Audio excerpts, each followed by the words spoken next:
Kolo akumisama ona esengo tozali ya koyoka pona musala munene ya pesi biso na kondima na biso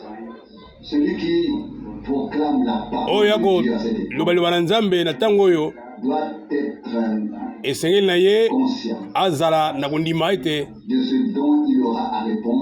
na maye ya kozala koreponde pa na Nzambe mukolo wana na babileko eleki ezali na kozanga koyeba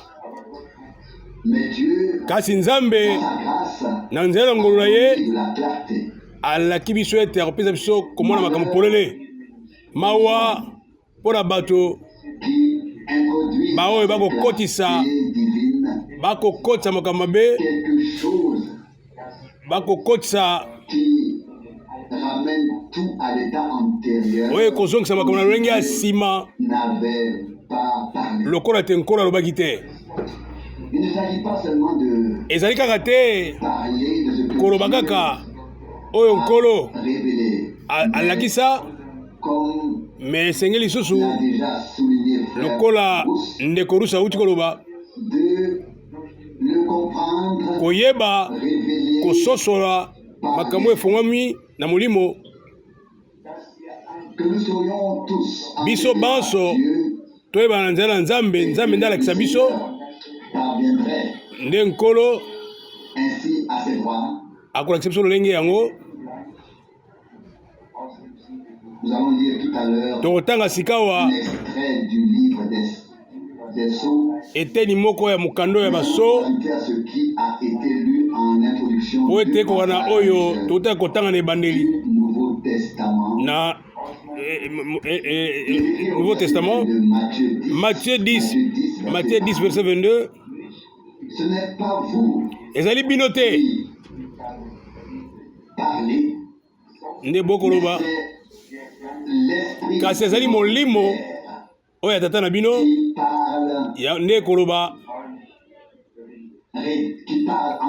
ekoloba kati na bino na nsima na kati na Matthieu 13 verset na ye ya 16 pele verset 17 mosusu Matthieu 13 verset 16 miso na bino epambolami po ete komona matoi na bino mpe lokola po ekoyoka nayebisi bino na solo ete basakoli ebele bato na sembo ebele balukaki mpenza bamona ntango oyo oyo bino bokomona me kasi epesanaki bango yango komona te balingaki bayoka oyo bino bokoyoka me kasi epesanaki bango koyoka te bayokaki te lokola bino bokoyoka tolobaka yango ntango nyonso ete eza na bagénération mibale na makambo etali histoire ya salut basusu moko ezalaki na ntango boye ya nkolo ya mbala liboso mosusu ekobika ntango oyo liboso te nkolo ya mbala mibale batango mibale eza batango ya motuya mingi baye tango esusu na boye ya nkolo ya mbala liboso bayebaki tango na bango batangi ngongo bazalaki tango Nzambe ekotala bango mpe balekaki na pelepele makambo Nzambe asalaki maye Nzambe abongisaki na tango wana na liloba na ye boyo wana bamonaki nkolo mpo na bango nkolo ayaki mpe pamba bozeli nyonso bazali kozela ezalaki na ntina te epa na bango bayebaki ye te bamonaki mpe ntina na ye te balekaki pembeni ya lubiko eza lolenge moko mpe lelo soki biso mpe lokola tososoli te koyeba ngonga mpe ntango oyo nkolo ekotala biso soki mpe biso tokomitikala te kokota na programe oyo ya Nzambe Alors, tout ntango wana nyonso ekoleka na pamba mpo na biso. Esengeli te ete ezala bongo te mpo na biso, pamba te nyonso nkolo asalaka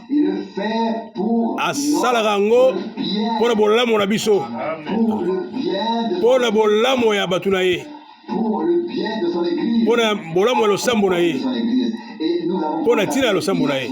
Yango tomonaki lobi na poko ete na ndenge nini nkolo na biso alobeli penza na esika nini liloba na ye penza ekokokisama, ekokosimba motema oyo mpe motema moto mosusu. Na mokanda oyo ya baso totangaki a partir ya page 324 mpe lisusu nalingi kotanga ngo moke wana totangaki te passage Biblia 1 Roi chapitre 12. nakozongela te kotanga, nakotanga mpe verset moko oyo nakomona page 3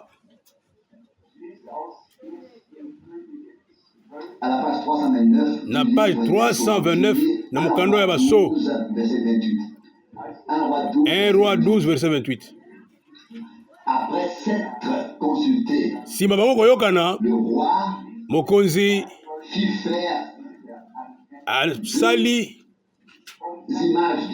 asali ba image ya banzambe, asali yango ete botala nzambe na bino yeyo bikeko asali wana yango nde nzambe na bino bato ya Israel, ye nde abimisi bino na Egypte.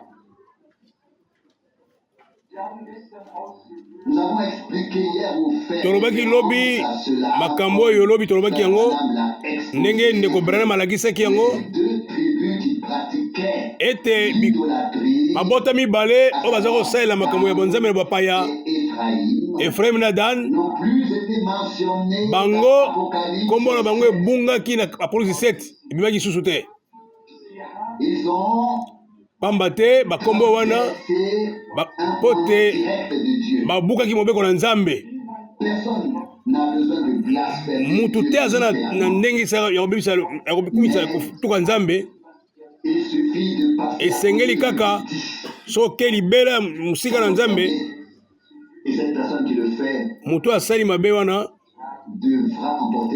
esengeli azwa akuma mukumbani wana. Na testament ya sika eza na kati na évangile te, mais na kati na baepitre, na epitre ya suka eloko ya mutu elobami kuna, mutu oyo akamati kobokebisi oyo na kimia te, mutu oyo mokolo mosusu akomi memela ngambu ye moko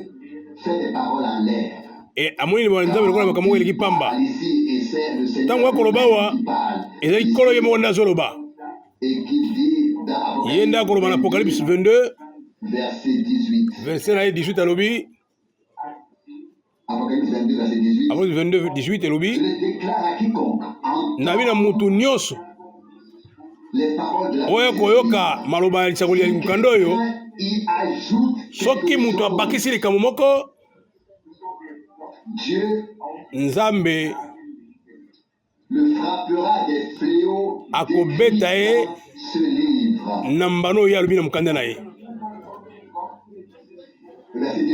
Verset 19 elobi, soki mutu alongola eloko moko na liloba oyo ekomami awa na mokanda oyo, Kolo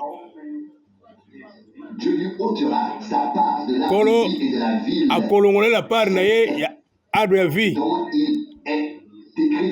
na ndenge ekomami na kati na mokanda oyo.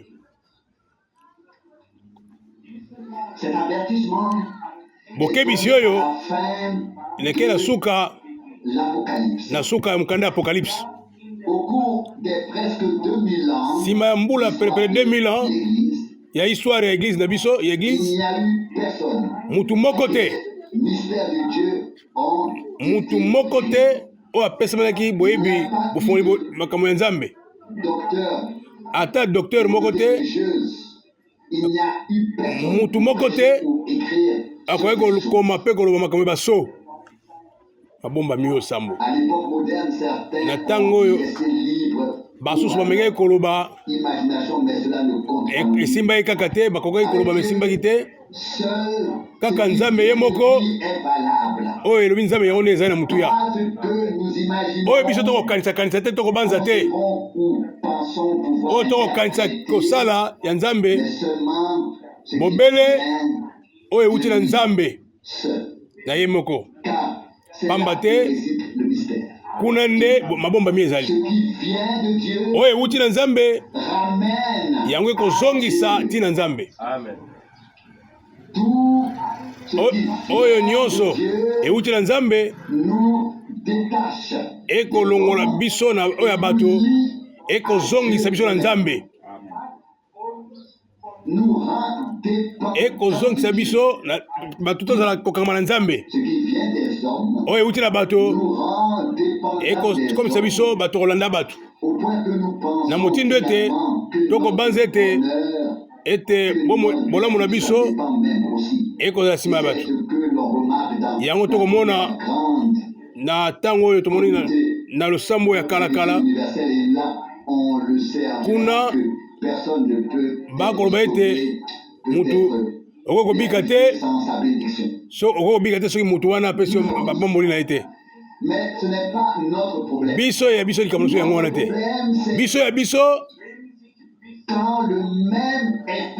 na molimo moko, molimo wana ekoti kati na biso, ekomisa bato bakolanda malakisi boyebi moko boye ete lobiko na biso ezala na makambo wana. Mpo na bango enlèvement eza na ntina te mpo ete malakisi ezali mabe. Wana eza lolenge mosusu akomoni na makambo. Molimo moko eza na kati na mosala lelo, oyo eza na mosala lelo na makambo ya losambo. Eza na bana basi ebele bakoki koloba ete tala badenomination nyonso bakosala makambo oyo. Botika ngana na bino ete lelo ete na kombo na Yesu Kristu mangomba bazala programme te, kaka molimo moko wana ekokota awa ekokota kuna po ete ekotisa bato ya kobebisa nkolo kombo nani ya nkolo. Wana nde likambo esika ezali ya ntango na biso awa. Yango ndeko Branham akoloba awa na mokanda ya mabomba mi oyo nani kotanga lisusu eloko mosusu awa na page 327 elobi akomi ete citation ya ndeko Branham, nkolo akosangisa baponami na ye na kati na bayuda ya mokili mobimba. Alobaki ete alobaki ba so sambo kasi mpo na 7e so alobi eloko moko te.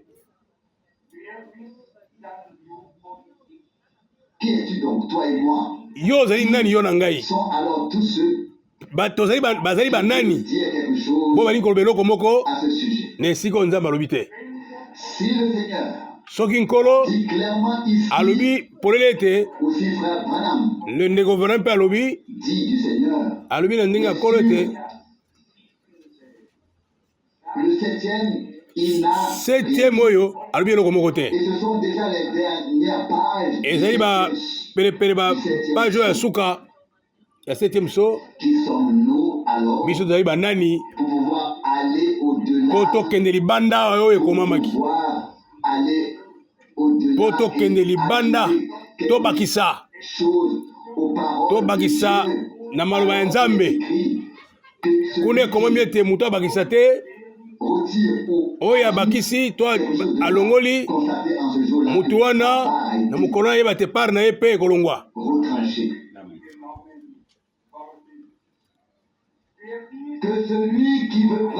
Mutoyo akolongola ayebete eza ngana osala yango te. Ngana osala yango te.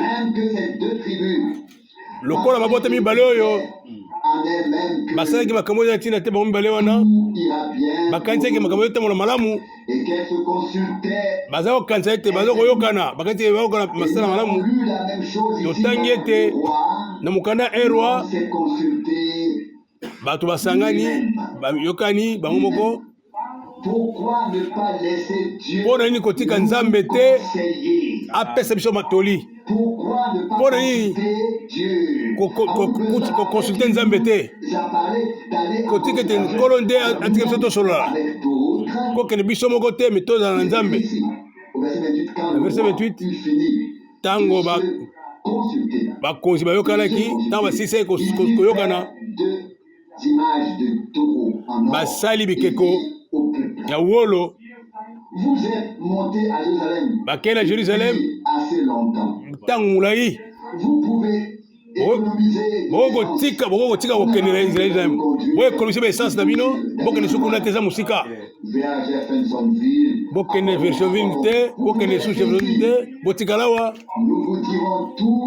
yebisa bino nyonso oyo ezali ata koleka wana boyebi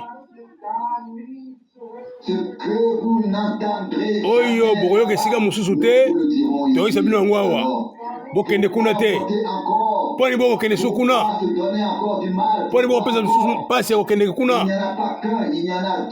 eza mibale te ezaka moko na ekeko ya ngombe. Botala nzambe na bino oyo ekeko na ngombe oyo abimisa bino na mboka ya Egypte.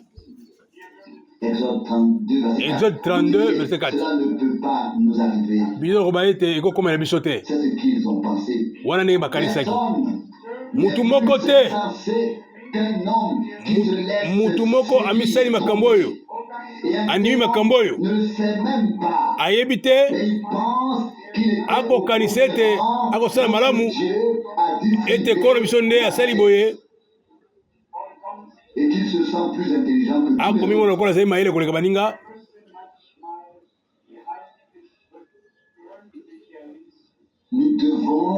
Esengeli na biso kotanga makomi mpona koyeba nini nde nzambe atalisi biso. Na Zurich dimanche oyo eleki touta koloba ete Horeb ezali montagne ya nzambe mpo ete nzambe akitaki kuna mpona kosola Moïse. nzete oyo apesaki Moïse yango ekomaki nsima ekomaki na maboko na Moïse ekoma bato lingende ya nzambe. Nkolo amilakisaki epai na ye mpe ayebisi ye bato nyonso ya Israel mbala moko bakomaki bazali bato na nzambe mpo te Nkolo asali na bango boyokani. Bandeko balingami ezali mpe lolenge moko mpe mpo na yo mpe mpo na ngai ezali bongo mpo na biso banso ezali kaka ntango tosali boyokani malamu na Nkolo na biso nde tokososola makambo oyo nde akozwa biso lokola bana na ye ya basi mpe bana ya mibali nde ntango wana tokotela liboso na ye lokola libota na ye bato na nzambe Nkolo badiskussion ebele makambo ebele bango bakosala bongo te. Mbala mingi esengeli na biso tokutana na nzambe biso moko elekaki ndenge nini na bamosusu wana somo moko ya bosantu ekoteli bato bakolonga basapatu na bango mpe nzambe abisi Moïse alobi ete yo Moïse esika yo otelemi wana eza ya bosantu na yango elobami biso awa ete asolaki baso motoba oyo ya 7e ndalo bakiloko moko te.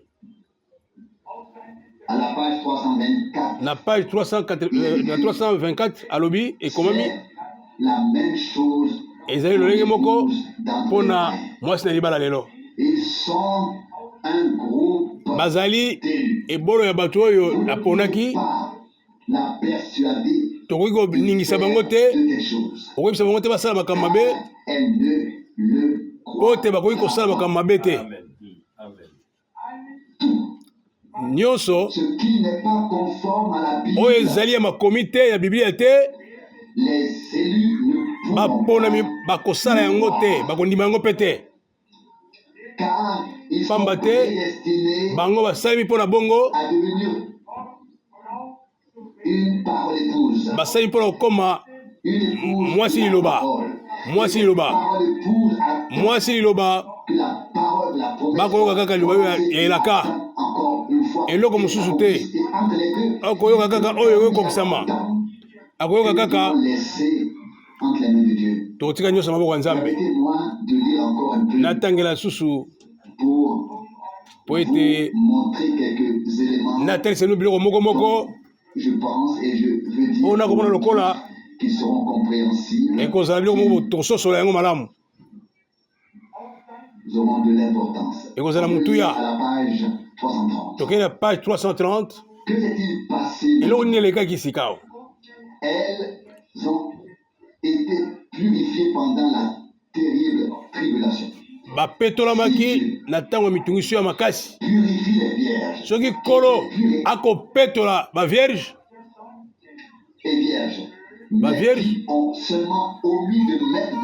kasi baoyo mosusu bazanga kotia mafuta,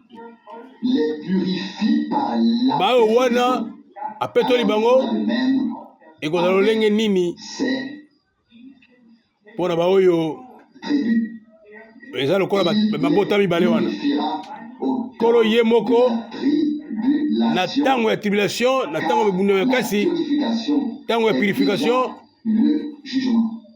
wana nde jugement yei. Sima ekopetola Israel, kasi basekoya bolema babimi na bilamba ya pembe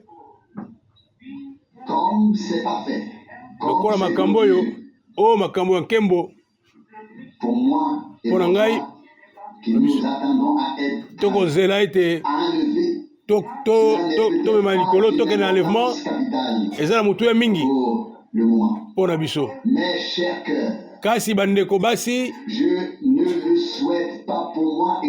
nakoloba bango mpona bino te mpe mpona ngai te, soki ekomi ete tozala na ngambo ya bato oyo basali mabe, baoyo babotami na Nzambe te, baoyo babotami na Nzambe, oyo bazali petwa na mokolo wana ya bozongi ya nkolo, tokozala te na mafuta te na mwinda na biso, pete tozanga nguya, tozala te na molongo bato bakokende na enlèvement. Na ntango wana nabisa bino ete ekozala pasi mingi, ekozala deception munene na ntango wana. Kasi elike na biso ekosuka te esika wana. Biso totalaka makambo épouse te, tokoloba ete nsima ya tribulation liboso ete royaume millénaire esalema, bato wana bakozonga maboko na Nzambe. Tokoloba ete awa kozanga kondima ezala te, natala milo makomi boyebi ete ndeko Branham mpe alobaki yango na Apocalypse chapitre 7. Eza penza verset 9 ekoloba mpona kotia wana pembeni nalobi ete nakotanga mpe baverset ya suka. Verset 16 bakoyoka su nzala te, bakoyoka su posa mai te, bakozala so na posa ya pongi te, bakozala so na posa, bakozala so molunge te. Verset 17, l'agneau pamba te qui est là au mwana milieu mpa du te trône les paîtra ye nde akolesa bango, les conduira ye nde akotambwisa bango, aux sources d'eau de la akomema bango na vie. mpasi ya mai ya tina, Et Dieu essuiera mpe Nkolo toute larme akopangusa de mpinzoli na bango leurs yeux. na miso na Vous bango. pouvez lire Boko kotanga yango lisusu bino moko, Esaïe 49 25. mpe et puis Esaïe 25 ekozala ndenge nini na bokonzi oyo ekoya ya millénaire. Nalingi kotanga lisusu Le verset 15. verset 15, Apocalypse 7 verset 15. C'est pourquoi ils sont Ndetina devant le trône bazali liboso de Dieu na trône ya Nzambe et le servent. mpe bakosala mosala Et butu lokola moi dans son na kati ya temple na ye, et celui qui mpe est assis sur le trône oyo avandi likolo ya ngwende sera au-dessus d'eux. azali likolo na bango. Si ce passage de l'écriture Soki esika oyo ya makomi se réfère à la période ekozongela pas tout à fait correct, makambo oyo, il se référait au fait que le soki jugement ekozongela makambo etali jugement dernier aurait eu lieu. oyo ekosalema, Et il y a ce qui suivrait. mpe na oyo ekolanda nsima. Pardon. Alors, il faut dire, Esengeli koloba ete plus question de jour et de nuit. ekozala so ntina ya mokolo te mpe ya moi te butu te, Après le jugement final. Donc, wana nsima ya jugement ya suka, nsima ya mila ya règne, l'éternité, ntango wana batango kozala su te, kozala be éternité na éternité, seko na seko. Ekozala na lobi te, ekozala na lelo te, l'éternité. ekozala nde seko na seko. Il est encore question de Awa, jour eza su et mikolo ya de ntango. nuit. Verset 15, je redis, c'est pourquoi ils sont nakotanga su devant le verset trône 15, de Dieu boyo bazali liboso ya ngwende ya et Nzambe le servent jour bakosalela mosala mokolo butu mpe lokola moi temple. na kati na ndako na ye. Nous allons maintenant Sikawa suivre notre lecture et j'espère tokotanga makomi na que biso, personne tokotanga n'interprétera cela moto comme un mosusu signe d'incrédulité. akointerprete yango lokola incrédulité, Mais il y aura tout de même Kasi, suffisamment de personnes ekozala qui ne boye seront pas présentes bakozala lors de te l'enlèvement. na ntango ya enlèvement, bato mosusu bakozala te na enlèvement. Vous aussi, moi ou qui Soki yo to ngai to mutu nani arrière. atikali nsima, Sachez quand même, ayeba ete même si je ne participe pas au ata festin soki de nakomi na feste ya noce te, na elamo na mwana mpate te, que je dois maintenant subir esengeli ete la tribulation, nayoka la pasi, et la persécution avec les nayoka 144 pasi na ba 144 000 de toutes les 12 tribus ya ba 12 tribu ya bana ya Israel. reste néanmoins Natikali kaka fidèle, fidèle quoi qu'il arrive. na nyonso ekokomela ngai, Et je serai alors nakoyeba ete auprès du Seigneur. na pene na Nzambe. Pour moi, Mpo na ngai et je veux dire pour nous tous, nalingi mpo na biso banso esengeli ezala consolation na biso yango wana. puis-je également faire cette remarque. Nakoloba su ndenge boye J'ai hésité jusqu'à hier et jusqu'aujourd'hui à ti lobi ti lelo naza kodute na likambo oyo, expose sur Mais la sikawa, base de ce passage biblique d'Apocalypse. nalingi kotanga a partir ya Apocalypse 7 kolimbola makambo. Cela s'intègre tout Kasi simplement yango wana 100% dans l'ensemble. ekozonga na kati oyo biso tokoloba 100%, De sorte na qu'il motindo n'y a plus ete besoin d'hésiter. toana ntina susu ya kohésite te. Permettez-moi de continuer à lire. Bondima nakoba kotanga Et ce, également à la page 330, na page 330 en commençant par la 4e ligne. na bani na 4e ligne du bas. banda uta se Passons maintenant à Apocalypse, tozonga na Apocalypse chapitre 8 verset 1. verset na ye ya liboso. Nous devons Esengeli na biso rappeler tobanza que ete 7e sceau 7e so réfère à la fin. ekozonga ekokanisa na suka ya makambo, suka ya ntango. C'est vrai, Ezali bongo, c'est juste. ezali Les juste. choses écrites dans le Maema livre des sokomamaki sceaux kuna na 7 so, qui ont mabomba misambo wana nde tobengi 7 so, mpo na ntina ya conseil lisali ya mokili oyo implique la fin ekolakisa de toutes choses. suka ya makambo nyonso. C'est la fin, Suka la fin Suka du monde ya tourmenté. mokili, suka ya C'est la mokili, fin de la nature suka tourmentée. ya makambo nyonso po ete tomata, De suka ya nyonso, la fin des Suka trompettes. ya C'est la la fin trompette, des coupes de la colère. suka ya coupe ya colère, De cette terre. suka ya mokili oyo, Il dit même que mokili oyo, c'est la fin suka des temps. suka ya batango. Il est donc question ici du Awa 7e sceau, etali makambo ya 7e saut, selon Apocalypse 8, lokolo ekomi na Apocalypse 8 verset 1, verset 1, tel qu'il est placé ici au lokolo milieu etiami awa na de ebandeli cet exposé. liboso ya makambo oyo Nous nyonso suivons la lecture. mpe tokokoba kotanga. Apocalypse 10, Apocalypse 10 verset 1, verset 1 elobi le 1 tina 7 elobi s'écoule. ntango ekoleka L'ange dit, et le mwanzo temps alobi ne sera plus. ntango eza lisusu te Dans les jours, na mikolo cette grande chose ntango likambo monene oyo à ekokoma la fin na du suka 7e sceau, ya 7e saut expire. makambo nyonso ntango ekosila Respecter Dieu. esengi biso totosa nzambe Il a dit, na nyonso oyo alobaki.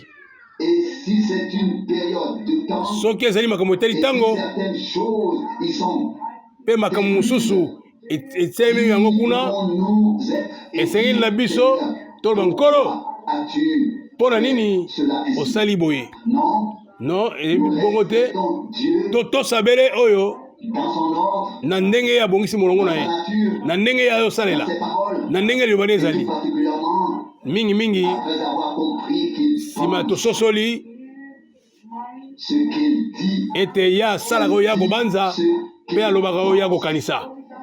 et qu'il ne faut pas ajouter, Esengeli kobakisa te, il ne faut rien ajouter à ses paroles. kobakisa eloko moko te na maloba na ye.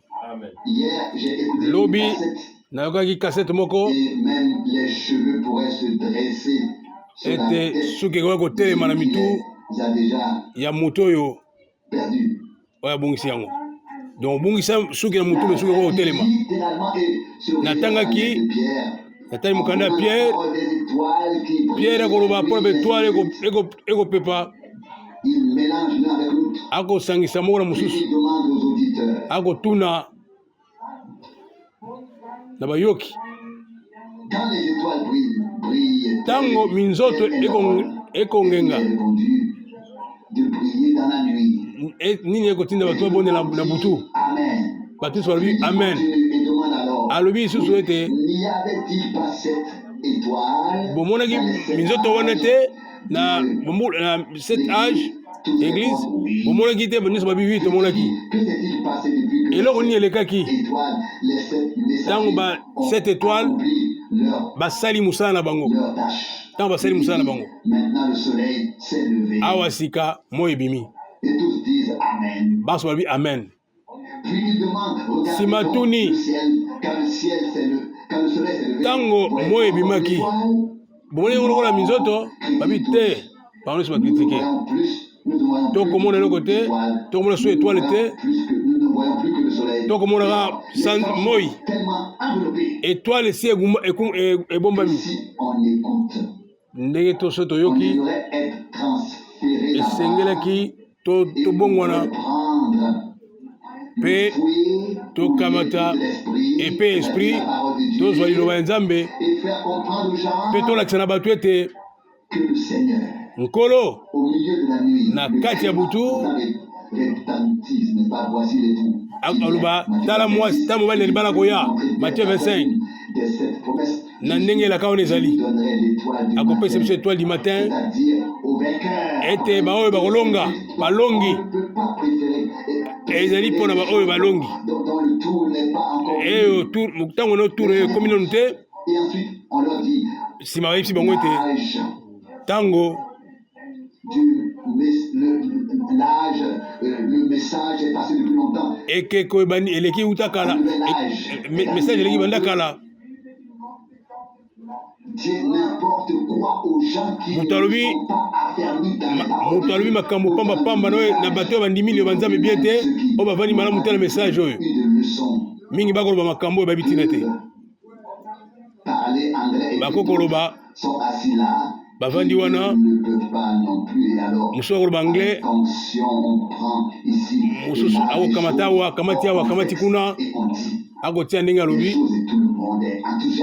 Bato nyonso bakosepela, bato bakosepela. Esengeli ntango nyonso ezala mateya oyo oyo nano batraduire yango te pour que cela ait l'air po ete ezala lolenge moko ya mystère qui a percé à jour toute l'hypocrisie, bakokamwa réglera un jour ses comptes avec tous ceux mokolo mosusu akokata biso makambo qui associent leurs propres affaires bakosangisa makambo na bango moko na kati ya liloba à nzambe l'œuvre de Dieu. na mosala ya Dans nzambe nos jours, bakotia makambo na bango moko mikolo oyo il y avait 15 ou 10 ans. eleki Tous n'étaient pas des 10 prédicateurs. 15 ans Aujourd'hui, ils le sont. bango nyonso En bakomi large sikoyo mesure, tous sont prédicateurs. bango nyonso bakomi baprédicateur kala bazali baprédicateur te Dans l'intervalle, ils ne l'ont encore. nini yango eleki kati ya mbula oyo Il est encore écrit ici. ekomami Il lisusu n'y ete avait pas de chant angélique, pas de louange. ezalaki na banzembo te ezalaki na misala ya nzambe te na liboso ya Je hotel voudrais maintenant insister sur mais ce point. sikoyo nalingi koloba eloko Au oyo moment ntango où le septième sceau a été septième ouvert C et ekofungwama rendu mpe réel, efungwami ekomi il n'y a likambo solo pas eu de chant, banzembo ezalaki te pas de louange, pas de service. service moko ezalaki te na hotel Le chapitre 8 botanga malamu chapitre 8 d'Apocalypse et oyo Apocalypse 10 il est écrit, bokomona ete verset 1. Verset 1. L'agneau ouvrit le septième ntango sceau.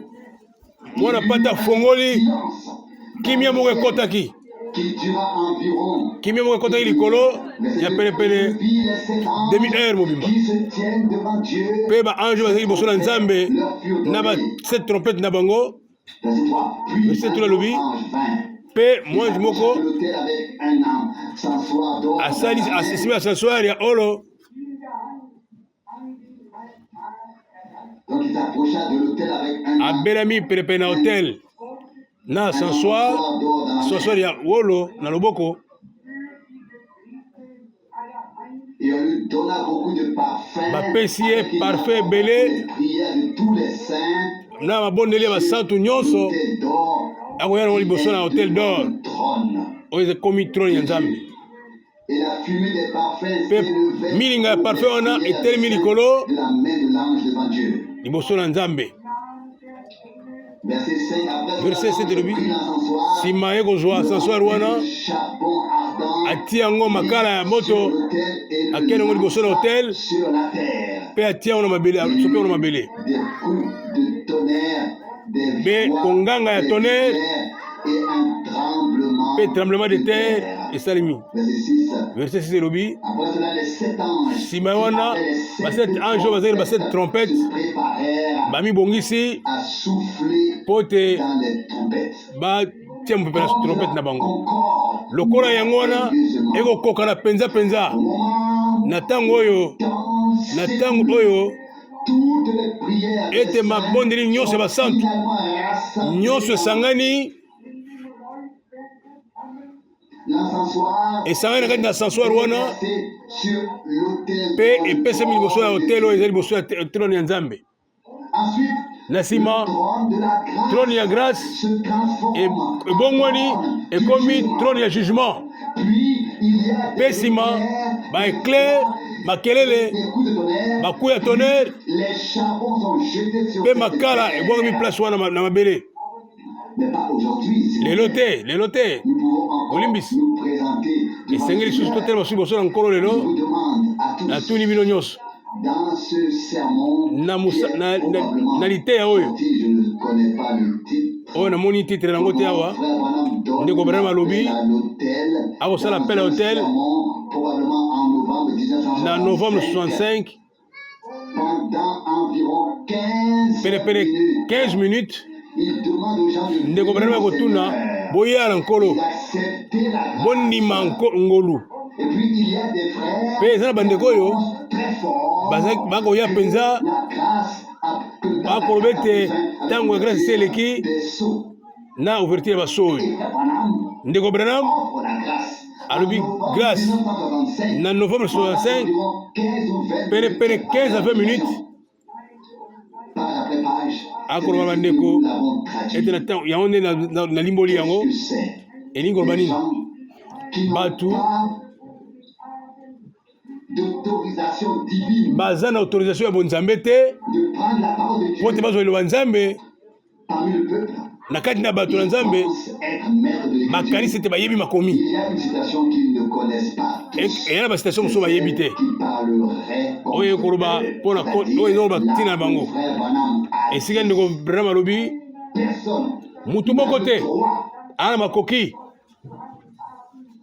de prendre la parole ya kozoloba nzambe et de l'annoncer à moins d'avoir rencontré alo balongo pamba me ya moni colonne de fête entendu sa voix. nano yoki mongo na nzambe te ko telema te po tele ba nzambe Ne vous a encore lu cela. na ko tenga bino ngoli Ils susu se garderont bien de le faire. Ils se garderont batika bien. ko sala biloko wana Ils auront tout le reste. batika makambo wana Nous avons lu ici. totangi yango ete polele Il ete arrivera oye kokoma le temps. na ntango nango Dieu ne nous a pas Nzambe laissés dans l'ignorance. atiki biso na bozangi koyeba te Il nous a révélé sa parole ya afongoli biso liloba na et ye sa volonté. mpe posa ya motema na ye Si quelqu'un pense soki mutu moko abanzi ete nous parlons pour notre ete tokoloba mpo na biso moko laisse-toi dire, cher yeba frère, ete ndeko ce n'est pas le cas. ezali bongo te N'aurais-je pas volontiers ekozala malamu te ete natika mosala uta kala de parler? kotika koteya Pensez-vous qu'un homme qui connaît okanisi la ete vérité devant Dieu mutu akola ko kotelema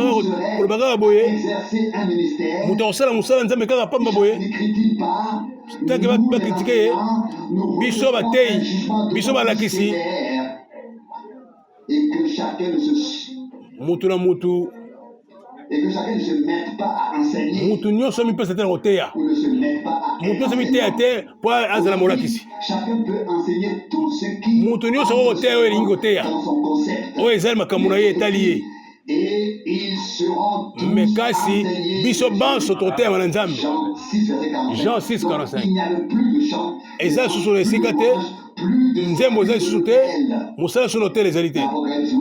apocalypse Il 8 n'y avait plus que le silence. ezali be kimia De mort, oyo ya bato na liwa penepene na 30 minutes toute nyonso l'assemblée céleste assemblée céleste oyo ya likolo est devenue très calme komi kimia dans cette demi-heure. na penepene 30 minutes wana kimia Le mystère du po ete mabomba mi monene oyo ya 7e so ntango wana efungwani de la rédemption. na nzela ya rédempteur Parfois, il faut na nzela wana insister il faut koloba lisusu ete ce point, car koloba les mingi na gens esika oyo comprennent mpo bato basosolaka yango malamu te choses qui sont basosolaka te venues ete makambo oyo koya nsima mises esi ekomamaka kala au passé. ekomamaka kala mais eza makambo koya nsima Toute la prophétie biblique. ete baprofesi nyonso Isaïe 53. ndakisa ezali 53 Et verset pourtant, 5 il était blessé à cause de notre azokaki mpo na ntina na biso et il a été brisé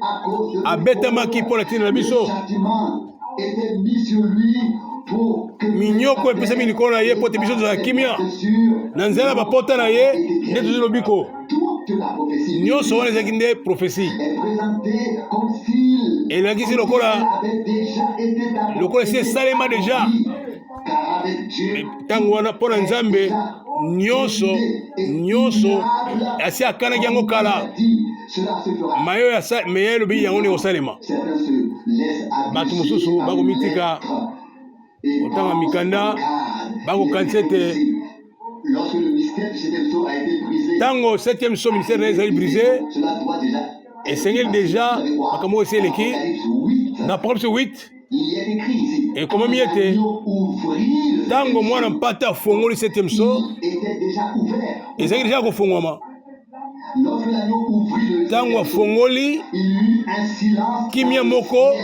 ya penepene 30 minutes Donc, si on prend cela soki avec ozwi la yango logique des sages, na lolenge mpenza mayele avec les philosophes, na ndenge ya bato ya mayele na ntango wana bafilosofe on devrait conclure onge koloba ete l'époque na ntango wana autrefois où Jean na ntango wana jean azali kokoma na ile ya patmos l'affaire avait déjà été makambo esi esalamaki deja classée. makambo deja esalamaki Donc, la folie divine yango est plus sage que la sagesse des hommes. bolema ya nzambe ezali mayele mpo na bato ya mokili C'est ce qu'écrit Paul au yango nde ekomami na mokanda ya corinthien de la sagesse divine alors. mai matali bwanya ya nzambe Que notre sagesse est une véritable bwanya na biso folie ezali mpenza bolema epai na nzambe de Dieu. liboso na nzambe Je le redis encore une fois. kotanga yango lisusu Il faut insister sur ce esengeli koloba makambo malamu malamu point. Le mal est fait. ete Et cela partout. esika nyonso tozali Apocalypse 8, verset 1. Apocalypse 8, Lorsque l'agneau verset 1. ouvrit le septième Tango sceau, mwana pata fongoli il y eut un septième sceau, silence. kimia Dans le moko ciel, il y eut kimia moko ezalaki qui dura une demi-heure. ya pelepele 30 Je minutes cite encore une fois. yango lisusu merci Après ce verset, on ete peut koko supposer na verse oyo ça s'était déjà produit bakobanza ete makambo yango esi esalema autrefois. ete esalema kala L'agneau a pris le septième sceau. ete azwaki septième sceau wana mpate azwaki yango mpasi afongolaki mpe kimi ekotaki Donc l'affaire ete makambo yango esi eleka derrière nous. Et après presque 2000 ans, nsima 2000 ans il est dit à un homme de elobami na Dieu, motu moko ya nzambe ete bien-aimé frère Branham, ndeko branham va là-bas dans la kende na montagne, ngomba kuna je te parlerai. nakosola na yo Et là, il lui kuna a été kuna dit, elobani yaki ete à l'est, zonga na car est le temps d'ouvrir les seaux kende kofongola est venu. mabomba misambo On n'a pas seulement besoin de la lettre, tozala na ntina ya mais mokanda de te la révélation toza na posa ya revelation kofongwami ya bonzambe ete nyonso ezala na kore eloba nzambe makambo oko bilobaloba te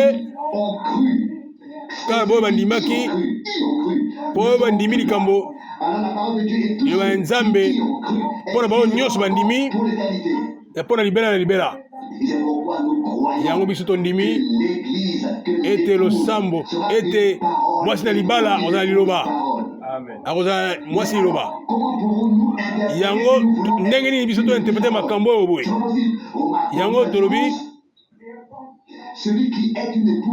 moto azali mwasi na libala liloba akozwa liloba mobimba liloba nzambe ete liloba oyo ekota kati na bango esala mosala na yango nakotanga eloko mosusu awa nakotanga citation moko nakomipesa na makambo oyo te baagitation te makambo kokanisa te ye lokola profete liloba amonaki ete akokolanda akomipesa te na biloko oyo bato ya mayele basali yango ekokoka na oyo Pierre alobaki Pierre 1 verset 16 alobi biso tolandi biloba aloba ya bato te oyo makambo bato bakomi bikomela te ntango tokopesa bino sango oyo tokopesa bino sango ya nzambe botala makambo oyo te ndenge Pierre alobi yango na verset 16 1 Pierre bozongi ya ikolo Yesu Kristu ekopesa biso mayele ya kosala makambo minene bato bakosala makambo minene mpe makambo mabe milimo ya bato ekokanisa ete bakokanisa ete so bandimi makambo wana te ya lokuta ete biso tokondimaka oyo makomi elobi eloko mosusu te mpe solo namoni yango na poko oyo nazwi bofungwami na likambo oyo na ndenge misato na ngolo na nzambe nakolobela bino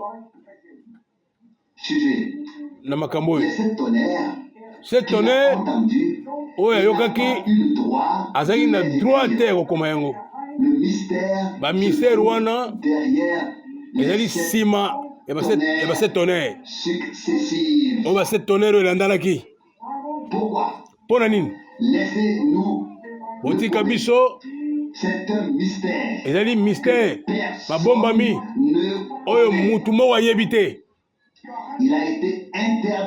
epekisameli Jean ete akoma yango te akoma yango te aloba yango mpe te aloba te eloko moko yango te mpo na nini ezalaki mpo ete likambo moko te esalema mpo na kofongola mistere wana okoki komona yango sikawa yango eza monene yango ekoti na kati ekoki kosalema ntango ekosalema ekokoma mais tokoteya yango te, tokoteya ntina wana te. A-t-on prêché que le soleil perdra son éclat toyebi kaka lors de la ete crucifixion? moi ekosila nini na kongenga nango. A-t-on prêché qu'il y aurait Bateyi un ete tremblement de terre, tremblement de terre que ekozala, les rochers se fendraient, ete que le mabele rideau ekoningana, se déchirerait, ete que les morts mabanga ekoningana, ete bawei bakosekwa, dans la ville sainte. ete bakokota basantu ya kala bamema na mboka A-t-on prêché mopaya. sur toutes ces choses? Toteya makambo nyonso Cela wana s'est fait à l'heure de Dieu, nyonso ekosalema na ntango ya selon la Nzambe, volonté de Dieu. kokoka na kolinga ya Nzambe. Bien-aimés, Bandeko ce balingami, que Dieu a révélé, oyo Nzambe nous afongoli pouvons biso, en parler librement, tokoki koloba ngo na kimia nyonso, mais nous lui laissons tout me le tokotikela reste. ye nyonso. Et vous savez, Boyebi je ne sais pas nayebi si te cela entre dans ton plan, soki mais okota dans le plan de Dieu na plan na yo, me na plan ya Nzambe est bien ordonné. Et je nyonso peux dire etelemi na que molongo cela s'inscrit aussi merveilleusement. kuna ekomemi mpenza mpenza ndenge ekoki Me convient personnellement. yango ekokokela mpo na biso. Nous ayons déjà tout, que nous sachions Toza na tout, nyonso tout deja, serait toyeba alors nyonso. le suspense, makambo ya kozanga koyeba ezala tout serait te, l'attente, tout serait alors Biso aussi banso. vous qu'il pourrait l'être. biso nde toyeba C'est à la fin na que suka Dieu awa révélera à ce awa na peuple. suka nde akofungola makambo nyonso, Et il n'en reste pas moins ekotika que eloko moko le te, meilleur est encore à venir. nyonso Et ya solo ekoyela biso, à la fin, ete na suka nde makambo nyonso kozala polele, sans que les hommes en discutent, mpo ete bato badiskute na yango te, se disputent, bawelana te, fassent de nouveaux groupes. basala bagroupe mosusu ya sika, Parce que lundi, c'est comme bandima ndenge mosusu alobi, osusu alobi andima, tort, parce qu'il ne bango banso baza na lokuta, ne l'a pas révélé. mpo ete balobi solo te. Dans la parole, Totika be na makomi, sur la parole. totika be na maloba. Pourquoi le Seigneur Jésus a dit Mpo na nini Nkolo alobaki ete 15, na 15 si vous demeurez soki bozali dans kati mes paroles, kati ya maloba na ngai, et que je demeure ete ngai en vous. nazali kati na bino, Pas dans l'interprétation, na kati na bandimbola te, dans la parole. na kati na liloba. Et je pense que Na cela banzi, vaudrait la peine yango eza na pour ntina nous tous de mpo na biso rester banso dans la parole de ya Dieu. kotika na kati na liloba. Aujourd'hui, Lelo cela peut ekozala lokola de pouvoir calculer, ekozala lokola biloko kokalkule ya koloba nyonso oyo tout et tout ceci et tout cela arrivera. koloba ete yo ekokoma oyo mpo ekokoma, kasi ntango ya Nzambe soki ekomi Sur les autres nyonso bamosusu bakozala dessus, bamosusu bakozala surpris. et je veux à tout prix Nalingi faire koloba partie de ceux qui seront nalingi kozala te na molongo ya bato bakosutuka. et je veux à tout prix Ngai nalingi ete faire partie de ceux qui seront nazala na molongo ya baoyo nous oyo réserver bakozala revele, bien des surprises. oyo bakomona Nzambe kosala makambo ebele ya kokamwa, Et de ne pas aller au-delà des tokende Écritures. te libanda makomi. Il était plus loin. Maintenant, pourquoi Et cela combien était- est-il gardé Lelo mpo na nini secret? etikali secret mpo De na toutes les nini? manières, cela ne nous concerne pas. Yango mpe etali biso Si te. Satan l'apprenait, il pourrait Soki faire des ravages. Satana ayebaka makambo oyo, me nasali makambo yango, Et imiter tout akoki koimite nyonso, mais il ne doit pas le kasi savoir. akoyeba makambo oyo te, secret akoyeba yango te, Satana akoyeba yango te. J'espère que vous le comprenez. Na base Vous le bokososola. comprendrez. Na banza bakososola likambo oyo. Il n'y a même rien d'écrit à ce sujet. Eloko moko ekomami te La kuna, parole. na mokanda eloko moko ekomami te. Mystère. Ezali mystère mobimba, mystère mobimba, libomba mi mobimba, Dieu, ce qu'il s'est réservé.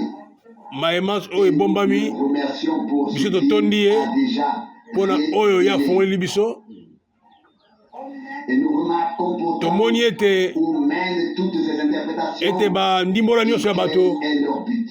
ntina nini ekolanda nini, Attirer des disciples ekolanda kaka dans kobenda bato, l'entourage d'un homme. kobenda bato penepe na mutu moko. Ne veut pas cela. Nzambe alingi bongo te. Nous n'avons qu'une Biso, seule tâche. toza na mosala be Et c'est moko celle qu'ont eu oyo tous les serviteurs et ya prophètes batala ya Nzambe nyonso attirer l'attention sur le ya kobenda Seigneur bato penepe na nkolo, sa parole. penepe na nkolo mpe liloba na ye.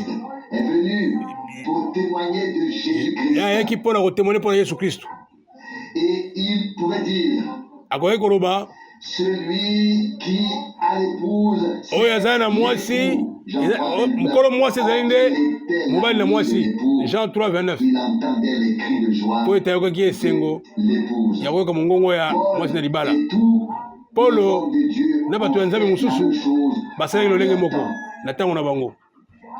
Ils ont attiré l'attention de l'épouse, Babendaki des élus, attention ya sur bato l'époux, ya baponami celui qui penepe na les a choisis. oyo aponaki bango.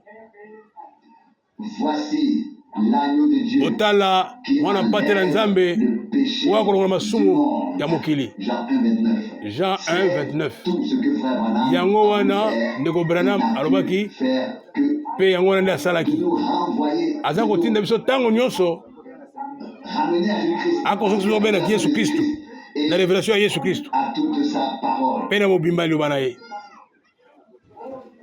Heureux l'homme, Esengo mutu oyo akososola makambo oyo malédiction, oyo akososola ete ezali malédiction soki oke libanda ya ce makomi qui est écrit dans la parole. soki oke libanda oyo ekomami Quelque chose au témoignage soki clos, soki obakisi likambo clos des Écritures. bakisi koleka Les deux tribus, comme mabota nous l'avons mibale vu, Dan et Dan na Efraim Ephraïm ont été retirés du pays bakombo na bango elongwaki na liste lors de l'exode. na ntango ya Elle bobimi était là. na bobimi bazalaki wana me kasi na kokɔta bazalaki kuna te na Apocalypse 7. Bandeko balingami ntango bato na Israele bakobima na mboka na Egypte bato bazalaki ebele bato ebele babimaki na bango basalaki makambo mingi bazalaki kotia mobulu mingi na voyage.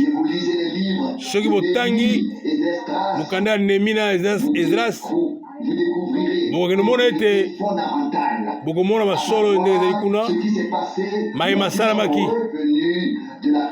ntango bautaki na bonyokami na mboka ya Babylone. Kuna mpe lisusu mélange esalamaki kuna mpe na mbala moko totangi makomi batangi bango makomi batalisi makambo oyo ezali baoyo bazali ya bango te bakoya na bango te bango banso bamonaki ndenge akoloba moto akoki kosala na bango te akoki kozala na groupe na bango te. Néhémie 7 awa nde na verset 64 elobi Néhémie 7 verset 64 il faut koluka certificat de naissance me bamoni yango te. Ntango bamoni yango te moto bamoni nani ya naissance na ye te eko abengane na kati na groupe bamoni lokola moto azali impur. 65 elobi mpe gouverneur alobaki ete bakoki kolia te na saint ya saint mpo ete esengeli sacrificateur mosusu azala mpo atala Urim Tumim. Urim Tumim bokamwisi ya Urim Tumim mingi bayaki kaka bo bazali koprouve ete bazali bana ya peuple, bazali libota ya peuple wana bawana nde bazalaki na droit. Kaka bamosusu wana lelo lisusu oyo ezali prophétie moko ya motuya mingi na makomi nyonso mingi bakoki koya bakoki kobima na Babylone. Me kasi il faut kolakisa ete ya solo tobotami ya sika na nzela ya liloba ya Nzambe ete biso tokozwa be semence mosusu te kaka semence vivante oyo ya Nzambe momboto oyo liloba oyo ya Nzambe wana nde esika makambo ezali. Oh bato, oh Nzambe asala biso afongola biso atia wakati motema na biso nzela ya Molimo Santo. Mutu oyo abotami solo ya Nzambe momboto ya Nzambe eza kati na ye akoki kosala lisumu te. 1 Jean 3:9 akoki kosala lisumu te akoki kokende libanda ya makomi te akoki kumba likolo liloba Nzambe te mpe akende libanda liloba Nzambe. Nzambe aza na ndambo na ye biso sikoyo tosangani liboso na ye Personne moko te ne doit se décourager. ako découragé Personne ne doit abandonner moko te akoloba l'espérance. akotika kondima Chacun peut dire, moto nyonso akoloba ete j'ai nkolo attendu la paix, nayoki j'ai bobenyami compris mpe na que yei je devais sortir de Babylone. nabimi na mboka Babylone Maintenant, je sikawa suis venu. na yei Mais kasi à moi, ta tia kati na ngai momboto na yo ta semence parole. momboto no liloba Et oyo viens ya solo avec ton esprit. ete yaka na nzela molimo na yo Semence ovanda likolo ya momboto liloba dans mon cœur. oyo eza kati na motema na ngai À moi, ete une nouvelle vie. efongola ngai epesaka bomoi ya sika epesaka bomoi ya sika ya bonzambe Né de nouveau, na botama ya une sika espérance mpo na vivante. kondima oyo ya libela À ce moment-là, mpo na eliki ya libela toutes les interprétations cessent. ntango wana ndimbola nyonso mabe ezala ntina te Nous plaçons face mpe wana à Dieu et à sa parole. tokomitia liboso na yo mpe liboso ya liloba na yo Celui qui kaka. est lui-même un mélange spirituel kosangisa ezali te bosangisa ezali ya susu te accueillera tout oyo kotia bosangisani akoyamba nyonso akoyamba nde biloko ya kosangana C'est comme si eza lokola cela était taillé. eza lokola esemi na ndenge Ces personnes-là concernées. bato wana Qui est né de Dieu de sa parole. moto abotami na nzambe Toute parole est comme akondima nyonso ya nzambe pour lui. akomona malamu mpo na ye Louange et remerciement. Gloire basanjoli matanjoli à notre Dieu. komo mpe epai na nkolo na biso halleluya Oh, je me réjouis. na na esengo mpo ete nkolo akotala liloba na ye Sur son peuple. mpe likolo ya libota na ye ete liloba na ye eza na ntina Le prépuce de nos cœurs est enlevé ya biso akoka et la parole du liloba Seigneur nzambe peut entrer. ekokota mitema na biso Ne te consulte pas komitala te comme l'a fait le roi. komitala te lokola dont nous avons roi wana lu asalaki l'histoire dans deux oyo toli rois. histoire na ye na de roi Laisse Dieu te conseiller. tika nzambe nde apesa conseil Laisse Dieu être ton conseiller. tika te nzambe azala conseiller na yo Dieu te conseille. mpo apres histoire elobi nakopesa toli nakoloba te tondimi toli na yo moko na biso esengo wana ekota ye tonda ye ete nkolo tondima lokola ekomami lokola ete ndima ete nayamba makambo oyo nyonso olakaki biso oyo nyonso olakaki peuple na yo eske wana nde posa mpenza motema na biso te tokozela ete akokisa nyonso oyo alakaki biso asanjolama akumisama kombo na ye santu amen